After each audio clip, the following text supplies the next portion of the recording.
अगर आप लोगों को थायराइड की प्रॉब्लम हो गई है, थायराइड हो गया है, तो अगर आप सोचते हो कि हाय ये मुझे क्या हो गया, या फिर आपको जो है आप प्रेगनेंसी प्लान कर रहे हो और तब आपको पता चलता है कि आपको जो है आप कंसीव नहीं कर पा रहे हो और आपको जो है थायराइड की प्रॉब्लम निकलती है, तो आप टेंशन में आ जाते हो। तो ऐसे में क्या करें? आप सोचते हो कि अब तो आप कंसीव कर ही नहीं सकते, क्योंकि थायराइड में सुनने में आता है कि कंसीव करने में जो है बहुत सारी दिक्कतें आती हैं। करें कि थायराइड में रह के जो आप जल्दी से जल्दी कंसीव कर सकें, थायराइड को कैसे जो है कंट्रोल में ला सकें, उसी के ऊपर आज का ये वीडियो है। आपकी सारी परेशानियों को ये वीडियो दूर कर देगा। चलिए फिर आज का वीडियो शुरू करते हैं। तो फ्रेंड्स, वेलकम और welcome back to my channel all about experience, और मैं हूँ भावना। तो आज बात करेंगे थायराइड के ऊपर। सबसे पहले बात करते हैं कि थायराइड होता क्या है। डॉक्टर नहीं हूँ, इसलिए ज़्यादा इन्फॉर्मेशन थायराइड के ऊपर मैं नहीं दे सकती। जो भी अपने पर्सनल एक्सपीरियंस से मुझे पता है, जब मेरे डॉक्टर्स ने मुझे बताया है, उसी से रिलेटेड इन्फॉर्मेशन जो है मैं आप लोगों के साथ शेयर करूंगी। तरीके का थायराइड होता है। एक में जो है आप बहुत ज़्यादा वेट गेन कर लेते हो, स्वेलिंग सी आने लग जाती है बॉडी पे, और एक में जो है बहुत ज़्यादा वेट लूज होने लग जाता है। थायराइड से जो है हार्मोनल इम्बैलेंस शुरू हो जाता है हमारी बॉडी। इसकी वजह से जो है हमारी पूरी बॉडी जो है डिस्टर्ब हो जाती है। और जब कंसीव करना होता है, उसमें हार्मोन्स का सही होना बहुत ज़्यादा ज़रूरी होता है। जहाँ आपके हार्मोन्स बिगड़े, वहाँ आपको कंसीव करने में जो है दिक्कत शुरू हो जाती है। हार्मोन्स जो है थायराइड की वजह से भी इनबैलेंस होते हैं, और भी बहुत सारी ऐसी प्रॉब्लम्स जैसे पीसीओडी और भी एक दो चीज़ें हैं जिनकी वजह से जो है हार्मोन्स गड़बड़ाते हैं। हम थायराइड के ऊपर बात करते हैं, तो थायराइड के ऊपर कॉन्सेंट्रेट करते हैं। जब थायराइड हमारे शरीर में होता है, तब जो हमारे हार्मोन्स हैं बनने बंद हो जाते हैं। तब हमें जो है एक मेडिसिन लेनी पड़ती है, हमारे थायराइड के अकॉर्डिंग डॉक्टर हमें देता है। उसी से फिर जो है हमारी बॉडी में जो है हार्मोन जो है बैलेंस होना शुरू हो जाता है। अगर हम मेडिसिन नहीं लेंगे तो वो हार्मोन जो है अप एंड डाउन चलते रहेंगे, हमारा हार्मोनल इम्बैलेंस होता रहेगा। सबसे पहले जो काम आपको करना है, अगर आप मैरिड हैं या अनमैरिड हैं, या आप बेबी प्लान कर रहे हैं या नहीं कर रहे हैं, अगर आपको इन सभी चीज़ों के लक्षण दिखते हैं, जैसे कि सडन वेट गेन होना, आपको ऐसा लग रहा है कि आप ऐसा कुछ खा भी नहीं रहे, ऐसा कुछ कर भी नहीं रहे, लेकिन आपको जो है बॉडी पे बहुत ज़्यादा फैट दिख रहा है, स्वेलिंग टाइप्स दिख रही है, या फिर आपका जो है सडन वेट बहुत लूज हो रहा है, आप अच्छे से डाइट ले रहे हो बट फिर भी जो है आप कमज़ोर होते जा रहे हो, या फिर आपको पीरियड्स में जो है बहुत ज़्यादा फ्लो हो रहा है, बहुत ज़्यादा ब्लीडिंग हो रही है, या फिर इसके बिल्कुल ऑपोजिट आपको जो है फ्लो हो ही नहीं रहा, बिल्कुल जो है कम कम स्पॉट्स हो रहे हैं। कुछ ऐसी चीजें जो पीरियड्स में आपको पहले नहीं हो रही थी, लेकिन अब आपको जो है आप उन चीजों को फेस कर रहे हैं, तब आपको क्या करना है, अपने डॉक्टर से जाके मिलना है, उनको ये सारी चीजें बतानी है। फिर डॉक्टर्स आपको अपने हिसाब से सजेस्ट करेंगे। अगर उनको लगेगा कि आपको थायराइड की प्रॉब्लम हो सकती है, तो वो आपको जो है एक ब्लड टेस्ट करवाने के लिए कहेंगे। अगर आपको जो है थायराइड निकल जाता है, तो सबसे पहले तो आपको घबराना नहीं है। आपको ये नहीं सोचना कि हाय मुझे ये क्या बीमारी लग गई है। कोई भी बीमारी अच्छी नहीं होती, लेकिन आजकल का टाइम ऐसा चल रहा है कि कब ऐसे ही बीमारियों का पता नहीं चलता है, थोड़े से समय में बड़ी बड़ी बीमारियां लग जाती हैं। तो ऐसे में थायराइड एक ऐसी बीमारी है जो लाइलाज बीमारी नहीं है। सबसे बड़ी बात, ज़्यादा इसका जो है महंगा खर्चा भी नहीं होता कि इसकी दवाई बहुत महंगी आती है या इसके टेस्ट बहुत महंगे होते हैं, ऐसा भी नहीं है होता। और ना ही थायराइड से ऐसा होता है कि आपका शरीर बिल्कुल ही किसी काम का नहीं रहता है। अगर आप कुछ चीज़ों का ध्यान रखोगे, बस बहुत ही कम चीज़ें हैं जिनका ध्यान आपको रखना है, अगर आप इन सारी चीज़ों का ध्यान रख लेते हो तो थायराइड आपके लिए कोई इतनी बड़ी समस्या नहीं रहेगा। ये मेरा पर्सनल एक्सपीरियंस है। सबसे पहले तो आपको थायराइड निकल गया, आपको टेंशन नहीं करनी, आपको बिल्कुल डिप्रेस नहीं होना है। अगर आप कंसीव करने की कोशिश कर रहे हो तो आपको यहाँ शांत रहना है। मानती हूँ कि कोई बीमारी निकलती है तो शांत नहीं रहा जाता, लेकिन आपको सिर्फ इतना सोचना है कि थायराइड में रह के भी कंसीव होता है, रह के भी आपको बेबी कंसीव होगा। बस आपको अपने थायराइड को पहले कंट्रोल में लाना है, फिर बेबी प्लान करना है, फिर 100% मैं गारंटी देती हूँ कि आपको जो है बेबी कंसीव होगा। मैंने थायराइड में ही 2 बार बेबी कंसीव किया, और बहुत जल्दी कंसीव किया मैंने। ऐसा नहीं कि बहुत टाइम मैंने प्लानिंग की उसके बाद मुझे हुआ, बिल्कुल नहीं। 1 या 2 बार की प्लानिंग में ही मुझे जो है कंसीव हो गया था। थायराइड निकल गया, आपको थायराइड निकल गया, उसके बाद आपको डॉक्टर जो है मेडिसिन देगी। 25 mg की होती है, 50 mg की होती है, 75, देन 100, देन 125। वो आपके थायराइड के अकॉर्डिंग आपको दी जाएगी। आपको जो है हर मॉर्निंग सुबह उठ के जो खाली पेट लेनी है।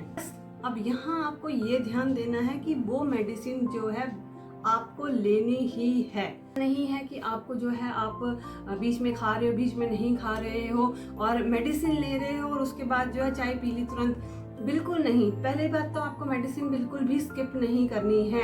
आप ऐसा सोच लीजिए कि जिस तरीके से आप जो सांस लेना नहीं भूलते हैं, उसी तरीके से आपको अपनी गोली लेना नहीं भूलना है। सुबह उठ के जो सबसे पहला काम आपको करना है, वो अपनी गोली लेनी है। आप कहीं भी ऐसी जगह रख लीजिए जहाँ सबसे पहले आप उठ के जाते हो। गोली और आपके चाय या आपके नाश्ते में जो है कम से कम पौने घंटे का गैप तो होना ही चाहिए। 1 घंटे का लोगे तो बहुत अच्छी बात है। आपको जो है पौने घंटे का गैप तो लेना ही लेना है।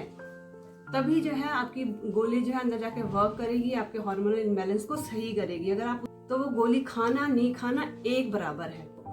तो बस आपको जो है इतनी सी चीज का ध्यान रखना है कि गोली मिस नहीं होनी चाहिए, और गोली के बाद जो है आपको जो है पौने घंटे 1 घंटे का गैप रखना है कुछ भी खाने पीने से। पानी अगर आपको पीना आप पी सकते हो, बट चाय वाय नाश्ता वगैरह आपको 1 घंटे के बाद ही करना है। तो पहले आप उठते गोली लोगे तो आप फ्रेश हो गए, आप बाकी चीजें करोगे, इतने में आपका जो टाइम हो ही जाता है। प्लान कर रहे हो या बेबी प्लान नहीं कर रहे हो, जब अनमैरिड हो, कुछ भी हो, ये काम तो हर उस बंदे को करना है जिसको थायराइड की प्रॉब्लम है। चाहे आप बेबी आपके हो चुके हैं, आप प्लानिंग नहीं कर रहे हो, चाहे आप प्लानिंग कर रहे हो, चाहे आप अनमैरिड हो, जो भी हो। उसके बाद जो है जो आपका हार्मोनल इम्बैलेंस हो गया है आपकी बॉडी में, वो 1 महीना 2 महीने में जो है सही होने लग जाता है। हमारा जो है डॉक्टर आपको जो है 2 या 3 शुरू में हो सकता है जल्दी भी आपको टेस्ट के लिए बोल दे, या फिर 2 या 3 महीने के बाद तो बोलते ही बोलते हैं। हो सकता है आपको 1 महीने गैप के बाद दोबारा टेस्ट कराने के लिए बोल दे। तो जैसे भी आपको बोला जाता है, आप जो है तो जैसे भी आपको जो भी बोला जाए आप उस समय जाइए और दोबारा उसको टेस्ट कराइए। हो सकता है कि आपको जो है थोड़े टाइम के लिए गोली दी जा रही है, फिर वो चेक किया जा रहा है कि वो कितना वर्क कर रही है, फिर आपकी डोज जो है उस हिसाब से घटाई बढ़ाई जाएगी दोबारा जब आप टेस्ट कराओगे। तो आप उस चीज को भी लाइटली मत लेना कि एक बार मुझे गोली सजेस्ट कर दिया मैं इस गोली को ही खाती रहूं, बिल्कुल नहीं। डॉक्टर ने बोला कि 1 महीने आपको 25 mg खानी है, उसके बाद आपको टेस्ट कराना है, फिर आपकी जो है डोज घटेगी या बढ़ेगी, तो आपको वही काम करना है। ये नहीं कि एक बार दे दी तो वो ताउम्र आपको वही गोली खानी है, बिल्कुल नहीं। मेरी गोली जो है हर दूसरे तीसरे महीने में चेंज होती भी है, कई बार नहीं भी होती है। मैं जो है टेस्ट करवाती हूँ, ऐसा नहीं एक बार दे दी तो अब साल भर बैठ के वही गोली खाते रहिए, नहीं।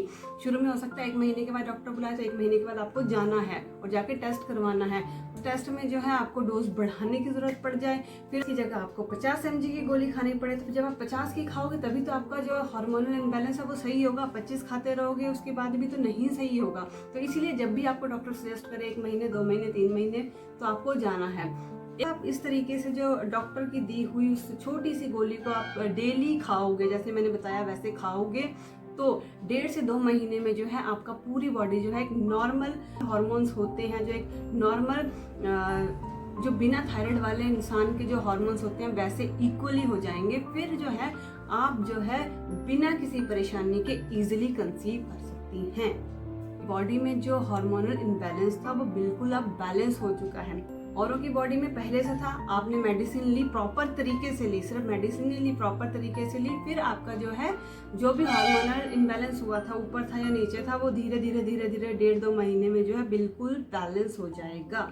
और उसके बाद जो है आपको कंसीव करने में बिल्कुल कोई प्रॉब्लम नहीं आएगी। थायराइड का सुन के ही सबसे पहला जो मैंने भी सुना था कि यही कि बेबी कंसीव करने में सबसे ज्यादा प्रॉब्लम आती है तब तक आती है जब तक आप अपने थायराइड को कंट्रोल में नहीं करते। लेकिन एक बार जब आप अपने थायराइड को कंट्रोल में कर लेते हो, तब आप नॉर्मल जो लेडीज होती है, नॉर्मल लड़कियां होती हैं, उनकी तरह आप भी इजीली कंसीव कर सकते हो।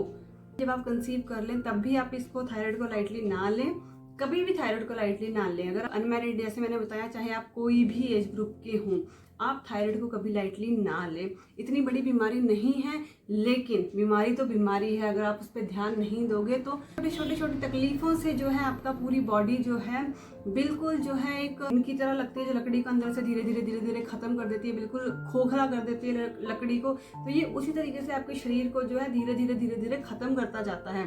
तो अगर आप थायराइड का ध्यान रखते हैं तो ये आपको बिल्कुल परेशान नहीं करता, लेकिन अगर आप इसको राम भरोसे छोड़ दोगे तो ये आपको बहुत सारी दिक्कतें दे सकता है। कोई इलाज महंगा नहीं है, इसकी कोई दवाई महंगी नहीं है। इतनी सी शीशी होती है जो 2 से 3 महीने आपकी आराम से चल जाती है। 70-80 अंडर 100 रुपीज आपको वो शीशी मिल जाएगी जो 2 से 3 महीने आराम से चलती है। टेस्ट भी कोई इतना महंगा नहीं होता कि आप ना करवा सको। तो लोग ज़्यादा सीरियस हो जाते हैं कि थायराइड हो गया तो पता नहीं क्या हो गया, आप तो वो कभी बेबी कंसीव कर ही नहीं सकते। तो बिल्कुल ऐसा भी मत सोचिए। थायराइड निकलता है तो सबसे पहले यही ध्यान दीजिए कि मुझे 1.5-2 महीने जो लगेंगे मैं पहले अपने थायराइड को कंट्रोल में लाऊंगी, उसके बाद जो है हम बेबी प्लान करेंगे और 100% हमें बेबी कंसीव होगा। तो है आजकल इतना ज़्यादा कॉमन हो चुका कि हर 10 में से 2-3 लेडीज़ को थायराइड होता ही होता है। जेंट्स में जो है ये थायराइड की प्रॉब्लम कम होती है, ऐसा नहीं है कि बिल्कुल जो है किसी भी मेल में ये प्रॉब्लम नहीं होती है, लेकिन बहुत ज़्यादा कम, बहुत ज़्यादा रेयरली ये प्रॉब्लम जेंट्स में देखी गई है। बट लेडीज़ में जो है अगर 10 लेडीज़ हैं 10 में से 2 या 3 को ये प्रॉब्लम होने लग गई है। मैं काफ़ी टाइम से 8-10 साल से गोली खा रही हूँ, रेगुलर खा रही हूँ, रेगुलर टेस्ट करवाती हूँ, तो मैं सही रहती हूँ, मुझे ऐसा कोई प्रॉब्लम नहीं होती है। एक छोटी सी इन्फॉर्मेशन थायराइड और कंसीव करने को लेके जो डर होता है लोगों के मन में कि थायराइड में कंसीव नहीं कर सकते, बस ये छोटी सी कोशिश थी कि उन लोगों को ये बताने की, उनका ये डर दूर करने की कि वो किस तरीके से थायराइड में रह के भी टाइम से कंसीव कर सकते हैं। तो आई होप आप लोगों को ये इन्फॉर्मेशन पसंद आई होगी, और अगर पसंद आई है तो इस वीडियो को लाइक कीजिए, शेयर कीजिए और मेरे चैनल को भी सब्सक्राइब कीजिए। और जल्दी मिलूंगी किसी नए इन्फॉर्मेटिव वीडियो में, तब तक हंसते रहिए, मुस्कुराते रहिए। जय